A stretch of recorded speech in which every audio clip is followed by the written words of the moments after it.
you a parent of a child experiencing any form of special needs? Do you think that teaching life skills to your child is a very difficult task?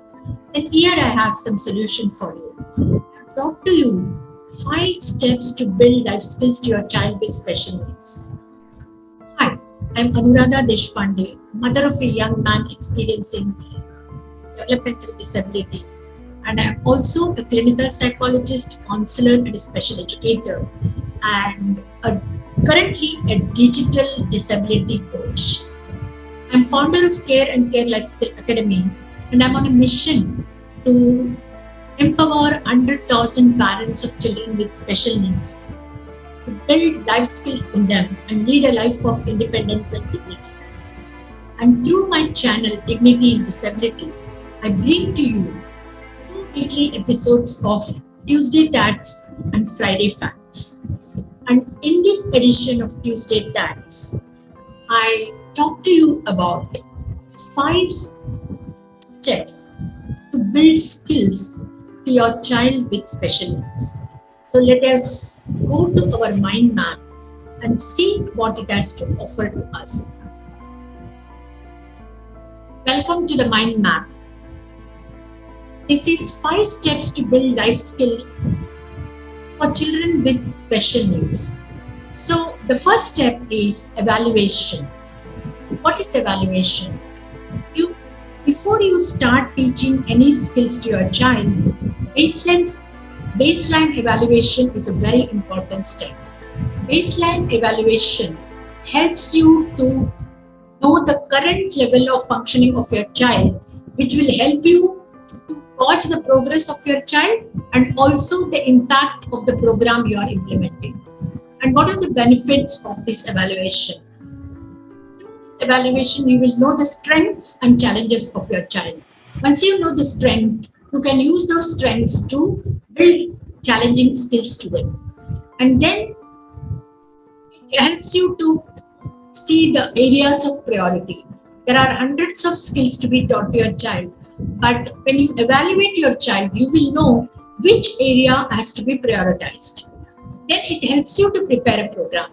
Once you know what are the strengths and challenges of your child, once you know what are the interests of your child, once you know what is the priority of your child, then it will be easier for you to devise a program. Similarly, it helps you to make a beginning. We are also confused, we don't know where to start. But once you do evaluation, then it gives you a strong base to make a solid beginning. The second is program planning and implementation of the program. When you are devising a program, you have to look into 2 aspects of it. One is the goals, and the second is the planning for it. Goals have to be very specific, measurable, easily attainable, result oriented, and time bound. It has to be very smart. You have to fix a very specific goal. Then that goal has to be measured. You should be able to measure them. And it is easily performable by your child. And every goal should have a result to it. And finally, all programs have to be time bound. While you are planning, you should know what is the program you are going to implement, who are the people who are going to be involved in it, are there going to be any therapists involved, and then what is the progress of the child, how are you going to measure the criteria for mastery. All these things have to be mentioned there. Similarly, the procedure, how are you going to proceed with implementing the program, which method are you going to use, are you going to use discrete trial training, or you are going to use task analysis, whatever method you are going to use, all that has to be mentioned in that when you prepare a program. And then next is implementation of the program. When you implement the program, you have to ask, before you implement, you have to ask certain questions to yourself. Is your child physically fit to perform these skills? If you are going to teach your child to feed himself sitting on a table, then the child should be able to sit erect on the table. Secondly, does he or she has all the prerequisites necessary for the program? Does your child understand what you expect from him? If you are giving some instruction, your child should be able to understand it and implement. So use simple language, what kind of language you have to use. All these have to be taken care of while implementing the program. Then does he want to learn this skill? Is he ready to learn this skill? Sometimes children find it so difficult, so they are not ready to learn. So you should know before implementing, is he capable of doing that and will he be interested in doing that? And also, will the skill benefit him to achieve independence? Many a time we think of teaching so many skills to them. So you have to see whether that skill you are going to teach will help him or her to lead a life of independence and dignity. So another aspect of implementing the program is what is the method you are going to use while implementing the program. Some children are observational learners, some children are tactile learners, some children are auditory learners. So you have to decide what method will best suit to them, whether it is an instruction method or whether it is modeling method or teaching by task analysis. Then after implementation of the program, our task is not complete because documentation of your program is equally important. Documentation helps you to gauge the progress of your child, and also it knows what happened during the session, what methods you used, and what are the reinforcement used. How did the child respond to you? All these can be understood through documentation. So it is a very important step each one of us have to follow if you are going to implement a program. So documentation can be in many forms. It need not be the typical paper pencil way of documenting things. We can use the form of photographs, videos, and also observation of other therapists or other people around the child.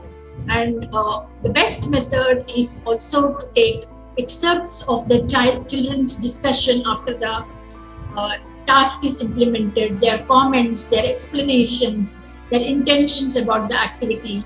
All these things are very, very novel method of documenting your sessions. Next comes generalization.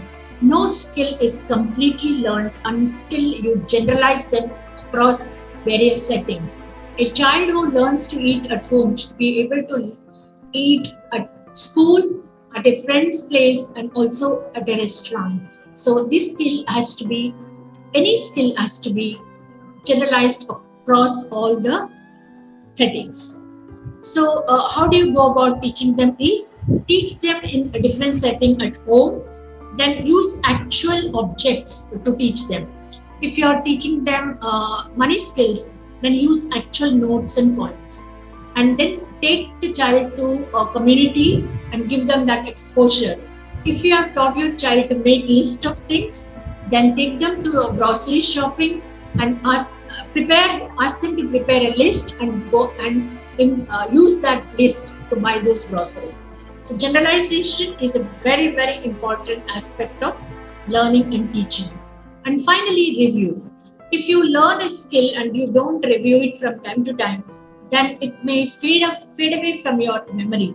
So in order to retain certain skills, what you have to do is to review them periodically. That is the reason the mainstream school have examination from time to time. So these reviews can be short-term review, medium-term review, and long-term review. Short-term reviews are from 1 week to 1 month, and also fortnightly.